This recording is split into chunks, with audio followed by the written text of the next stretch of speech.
What's going on, guys? Welcome to another edition of LaLiga Insiders. Gemma Soler, Rodrigo Faiz, and Christina Alexander to break it down for you. What happened this weekend? What are we looking at going forward? Because we do have a Clásico in the Copa del Rey semifinal. Madrid, though, falls 5 points behind Barca in La Liga. And what's new with our insiders?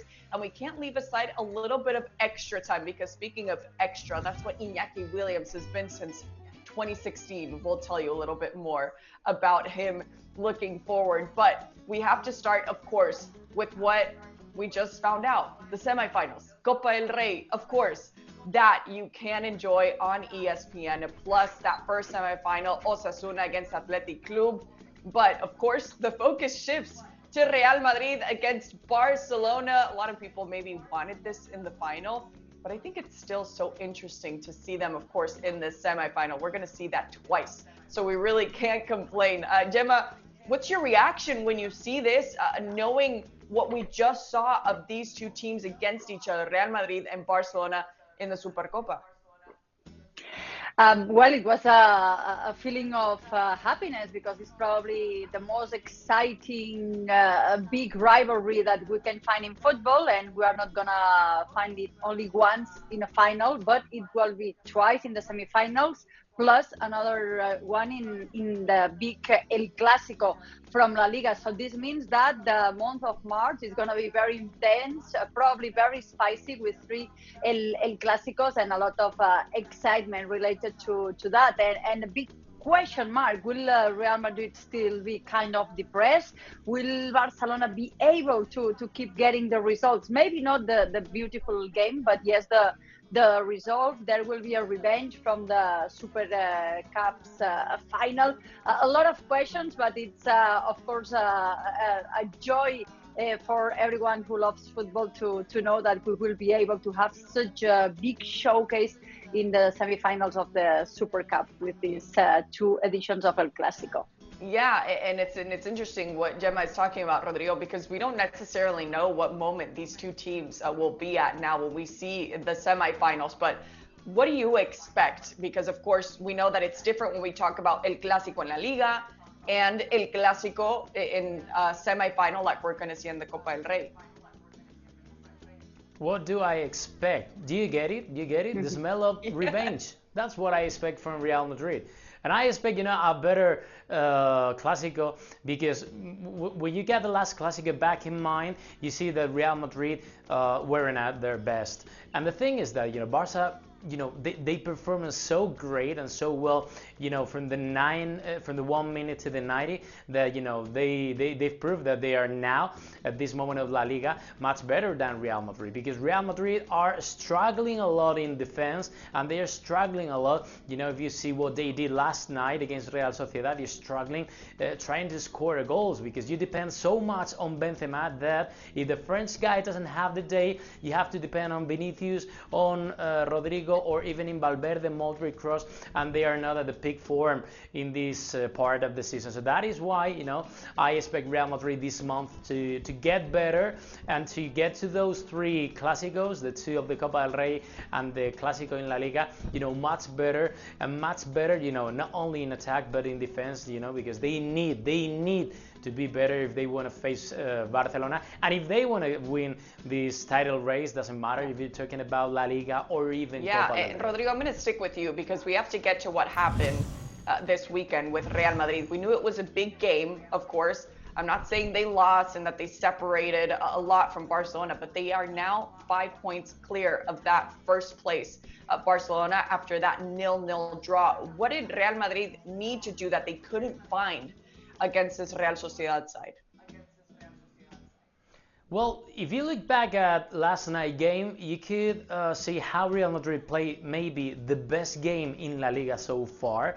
And this is very strange, because when you play the best game, you are not able to win. So this is kind of, strange in Real Madrid, mostly when they prefer that resultadism that they always prefer, rather than playing well. And, it's what Barca said a lot of times, that they prefer to win but to play well, rather than to play bad and not getting any kind of results. That's what Real Madrid suffered in their own blood last night. And I think that proved that Real Madrid are under construction again in this part of the season. And I'm talking about the physicality of the team, because you can see how Vinicius is getting back little by little the peak form.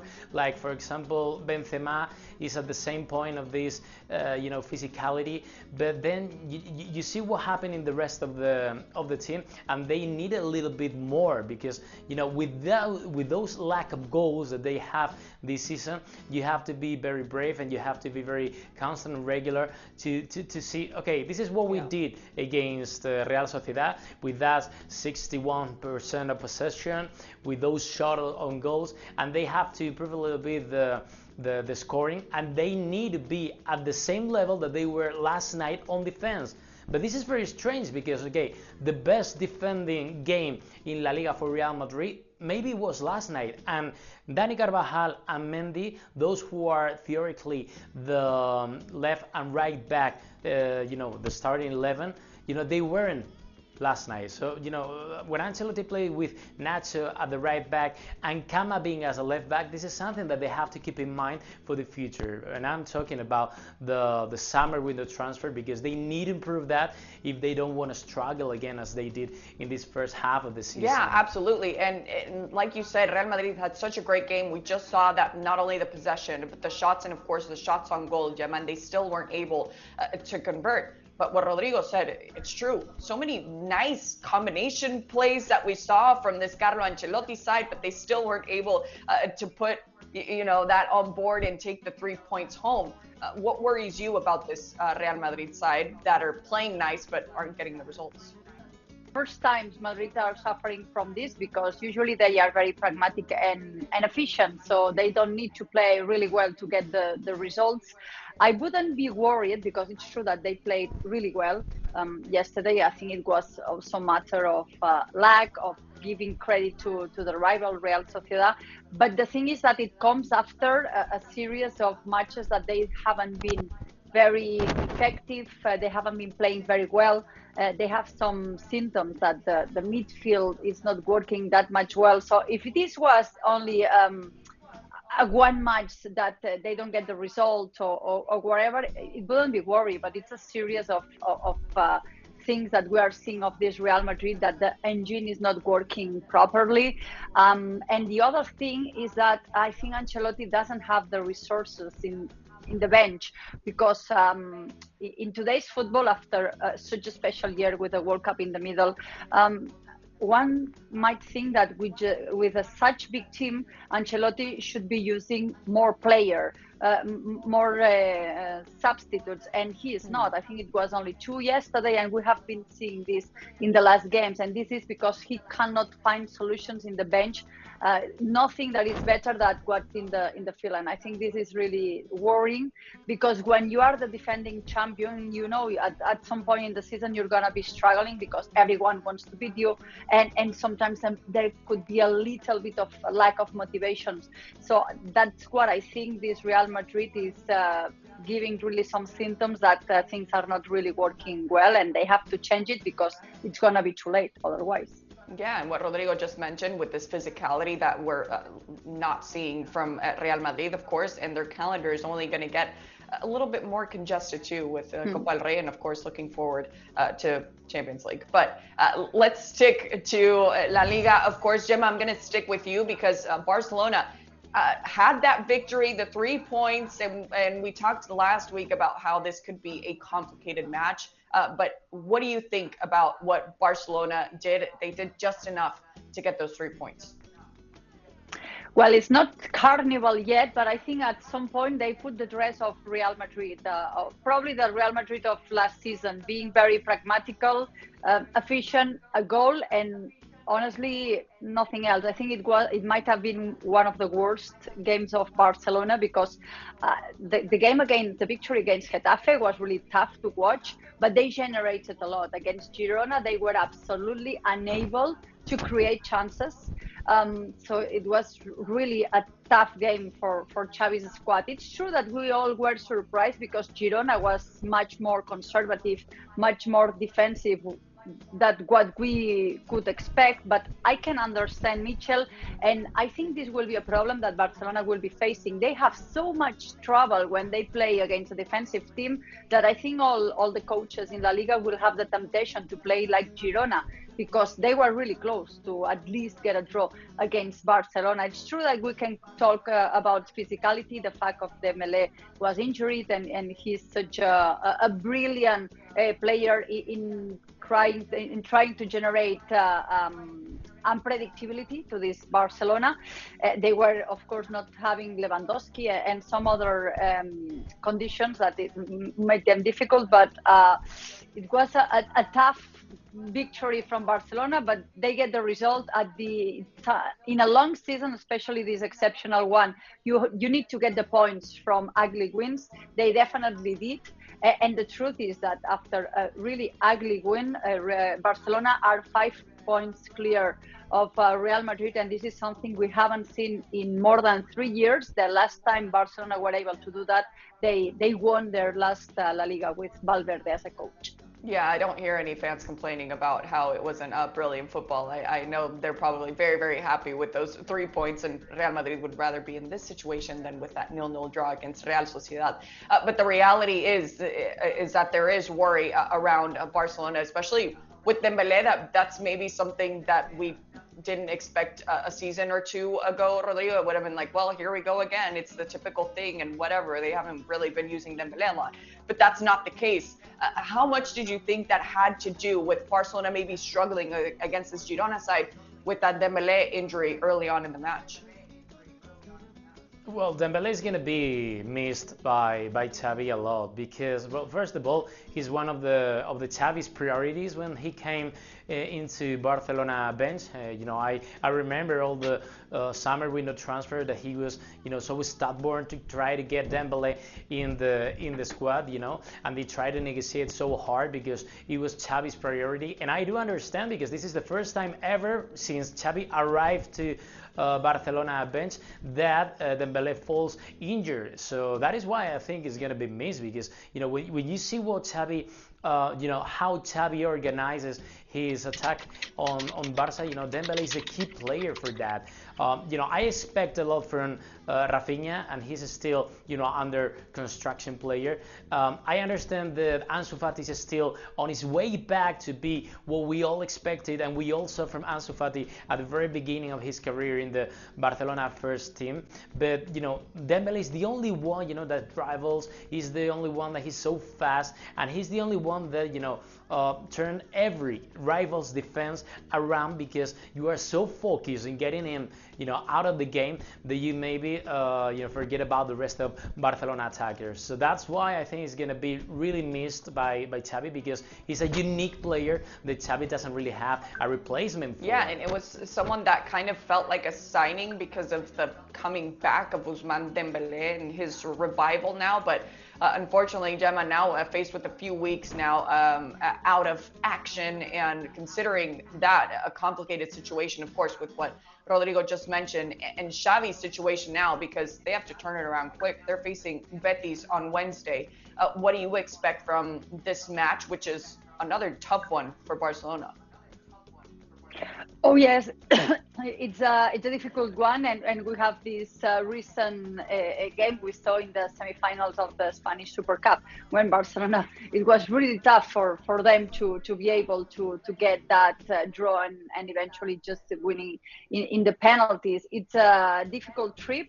They are aware of that. I think in Montilivi, in Girona, we saw signals of the lack of physicality in Barcelona as well, especially because the midfield is really tired, because Xavi is always using the same men there, because it's the way to get the results that he needs.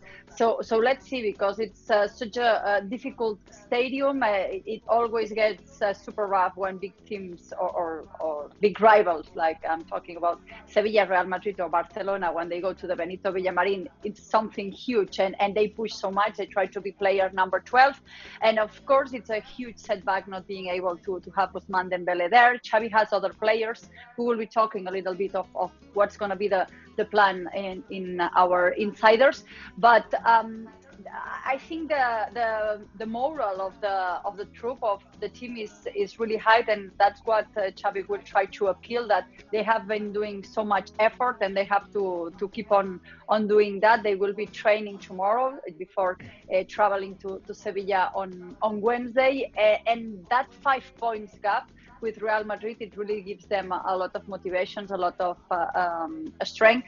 And at the same time, they have good news, not only bad news with Ousmane Dembele, is the fact that eventually Lewandowski has done all the 3-match ban that he had just before the World Cup. So this is really great news. And there are players that they are not being that much good version with Xavi, but they will be having more minutes, enjoying starts, and they will have a chance to show that they are good enough to be starting in Barcelona. Yeah, and it's a big week for them as well, Rodrigo. How can Xavi manage not only going now 5 points clear in first place, but of course with 6 more points in play going into this week?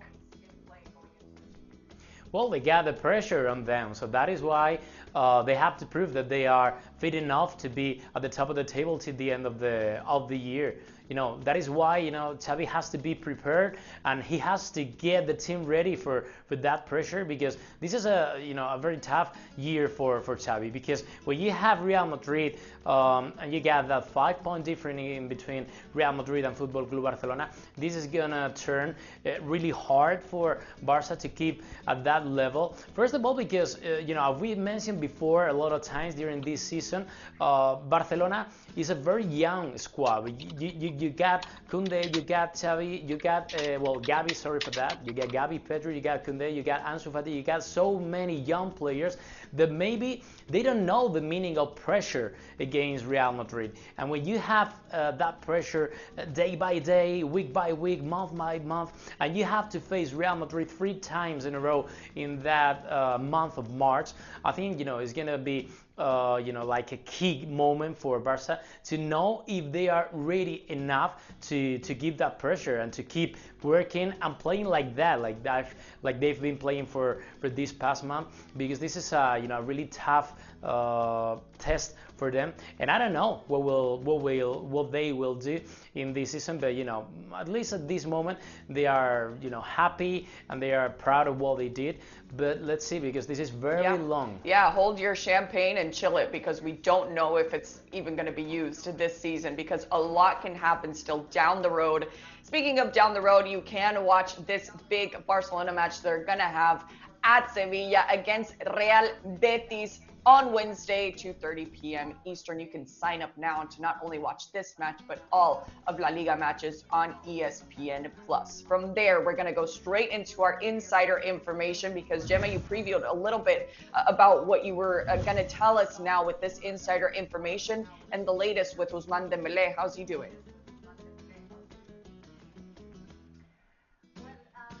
When the injury happened and we were able to ask people of his trust, they thought it would be less bad the injury, and eventually when he went to the medical test the day after, it's going to be about a month, so he will be missing really some important games after tweaking the thigh muscle while he was attempting to sprint past an opponent in Montilivi. So he's quite okay, because he knows he has been doing his homework. He has worked really well with Ricard Pruna. He's the medical. He has given him a lot of good advice since he came back in his second period as the chief of medicals at Barcelona. He arrived with Xavi last season, and they have understand each other very well, so that there is a lot of trust,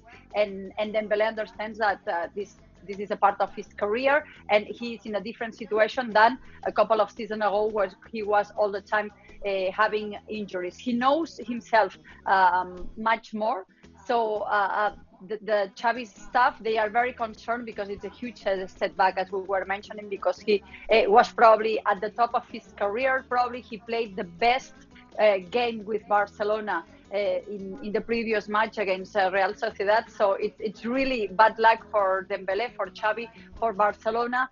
And what we can start talking about is also what is Xavi going to do. It's difficult to know. Of course, he won't be giving us any clue when you ask. But if we study what he did previously, it's difficult, I say, because Dembele has played absolutely every game but the one Copa del Rey against Ceuta.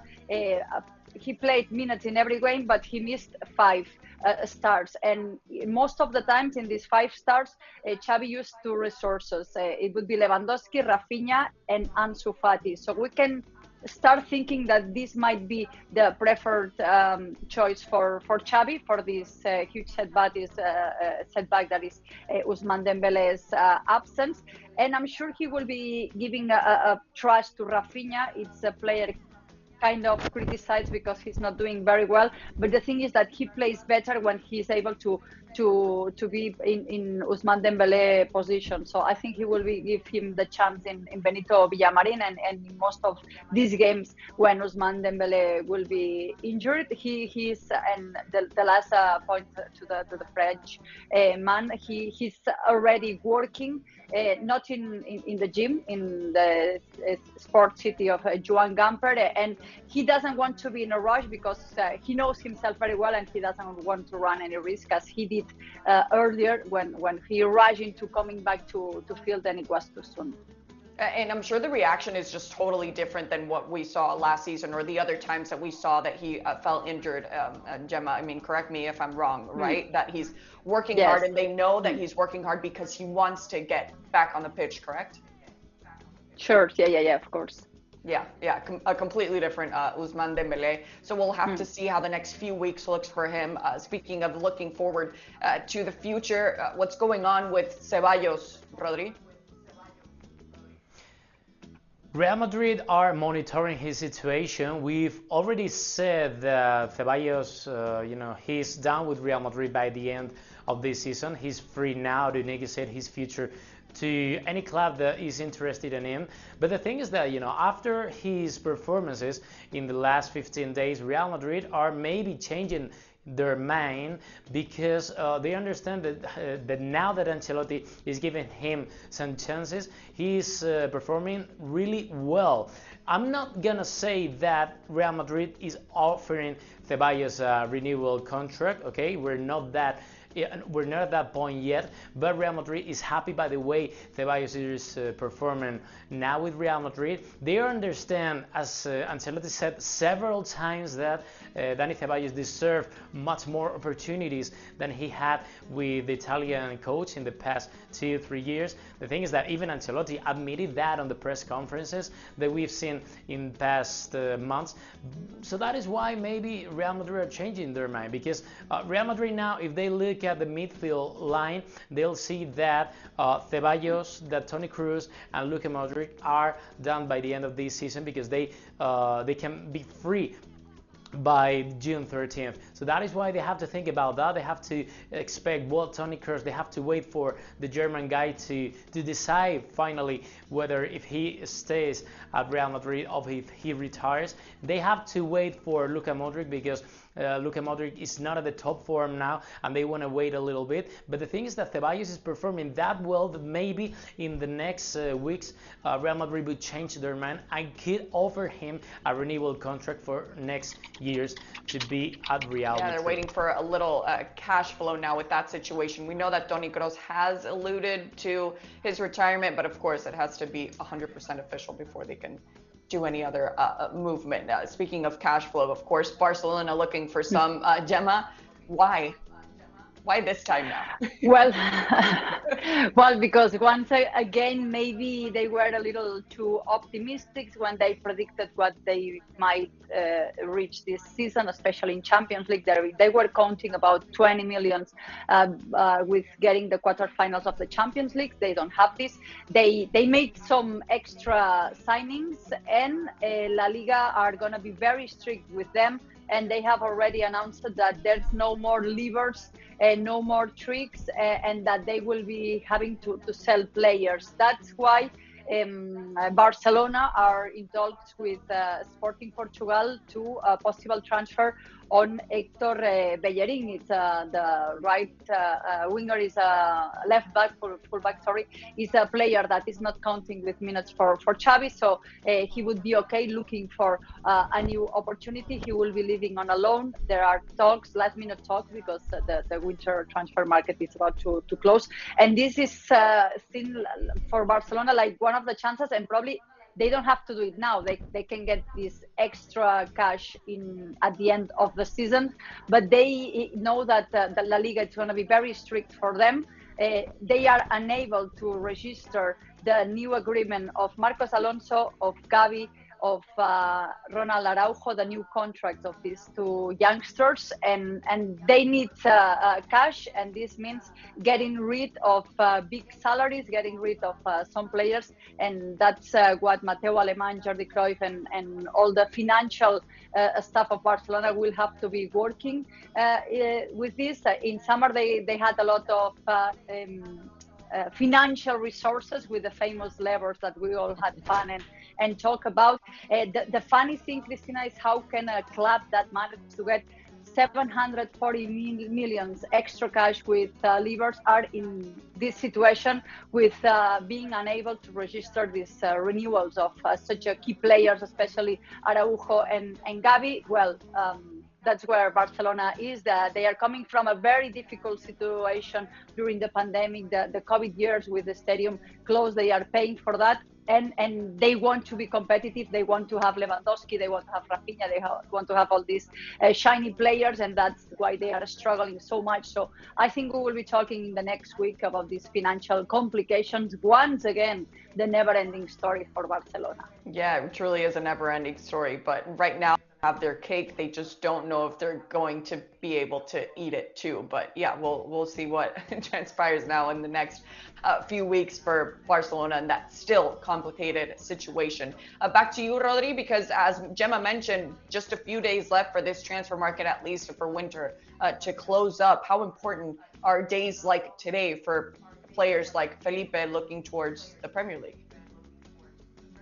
Well, a key player for Atletico Madrid in terms of planification, because Atletico Madrid, they, as we mentioned before, they've already agreed a long-term contract to Soyuncu. He's the defender from Leicester, and they agree with Soyuncu a 2 seasons term from June. The thing is that Atletico Madrid would like to have Soyuncu before now, in the squad. The thing is that if they want Soyuncu here already, they need to get Felipe out of Atletico Madrid. Felipe has been, in talks with Wolverhampton, with Everton, and now with Bayer Leverkusen.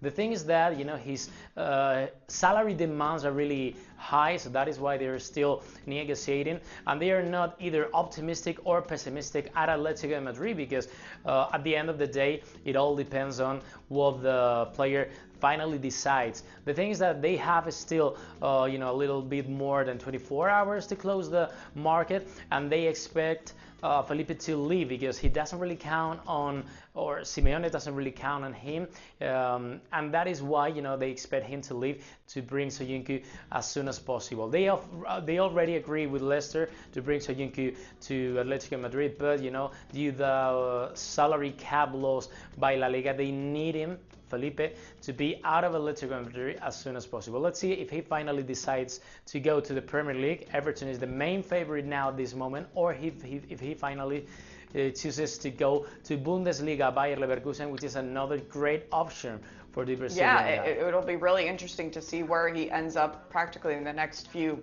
days now, which is where we're at. Someone that they want to keep around in Barcelona, of course, as we know, Marc-André Ter Stegen, Gemma, with another clean sheet that he had. What's going on with his momentum now? Well, he's probably one of the reasons why on Wednesday Barcelona will be officially the winter champion of La Liga. Such a only symbolic title, but something that they haven't been able to do in the previous seasons. he's enjoying such a momentum. Let's go first with the numbers and then with the results. He's the best goalkeeper according to statistics in Europe, better than Pope, Sommer, and Courtois, counting the stops that he's managing to do. Yet another clean sheet, 14 in La Liga. Only 6 goals he has conceded in La Liga. This is historical numbers. He's in the verge to have the same number of Liaño, who has the record in the half of La Liga, and he might be able to take his first Telmo Zarra prize. This is the prize for the goalkeeper who gets less goals. He hasn't able to win it yet as a Barcelona goalkeeper, but if he keeps doing it like this, he definitely will be there. The numbers comparing to last season is at this point of the half of La Liga, it's really incredible because he has conceded 14 goals less than last season. It was 20 at the verge of the half of La Liga. And why is this happening? Of course, the momentum of the team, the fact that he has new defenders playing really well, like Koundé, also Araujo being that Kaiser back again in the defense of Barcelona has helped, but especially himself. He was playing with pain. He was having a painful previous seasons. He decided to go through surgery for the problems he was having in the right knee. And it was a successful operation, a successful recovery, and he's at his best now. He feels so well, he feels so confident. He has a full confidence with his coach as well, Jose Ramón de la Fuente, and that's why he's enjoying this momentum and is probably one of the best goalkeepers in Europe right now, and he's absolutely having this big moment of confidence. That's why, for example, Xavi decided to switch the goalkeeper in the Copa del Rey that used to be Iñaki Peña, because with Marc-André Ter Stegen being like this, of course he had to be there against Real Sociedad, and probably if he didn't switch the goalkeeper, we could be talking about something different, because he was a key player yet again for Barcelona. And if there is a man who is really happy with that, is of course Marc-André Ter Stegen, but especially Xavi, because he knows he has a huge security guard there in the goalkeeper of Barcelona, and it's really important for being there 5 points clear from Real Madrid. Yeah, and what a great combination and a great moment to see Ter Stegen really reach his full potential. We never had the doubt, like you said, Gemma, one of the best goalkeepers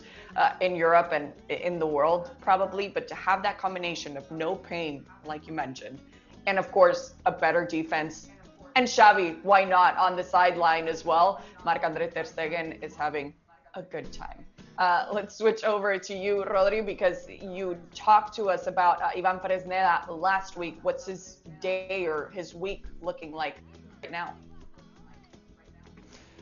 Iván Fresneda finally is going to stay at Real Valladolid till the end of season. And I know if we contextualize in the past weeks, we've been talking a lot about this prospect player that now he's in fashion because all the big teams in Europe have been following him and monitoring his situation. The thing is that, we remember that the first big squad to be really interested in him, it was Newcastle from the Premier League. That finally, he was discarded and dismissed because they didn't want to pay those 15 million euros that Valladolid was asking for the players. Then after Newcastle, Arsenal show up, and then after Arsenal, Borussia Dortmund show up, and it was even the preferred option from Valladolid to send the player to.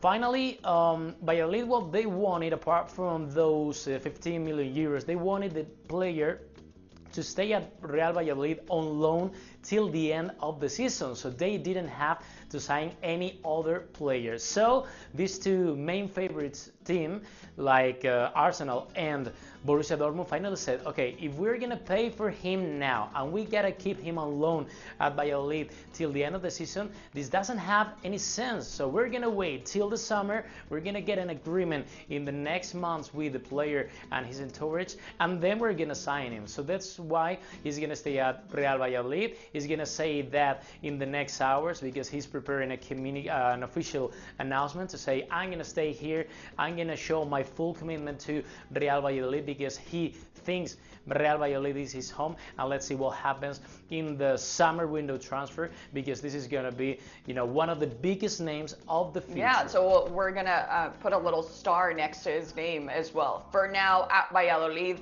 but he could be one of the hottest names looking towards the summer. Let's take it now to some extra time. Great stuff as always, you guys, with your insider information.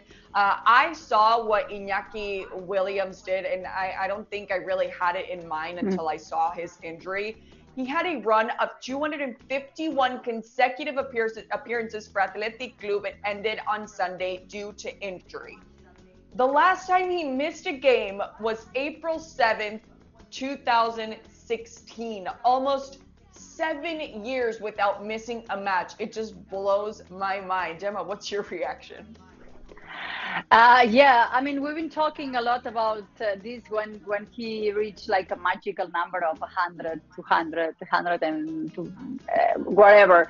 But and it's just a number, but if you're really thinking, he played all La Liga games 2017, 18, 19, 20, 21, and until now. And it's just an injury that thankfully it will be, he will be back very soon. It's absolutely stunning what he has been able to do. This talk about his physicality, also about his mentality. Because it's really not easy to do that, being a forward and being such a key player for his team. And we're talking about the season what really the Athletic Club are struggling in scoring goals, and probably this is because Iñaki Williams is not at the top of his physicality, and they are suffering because of that.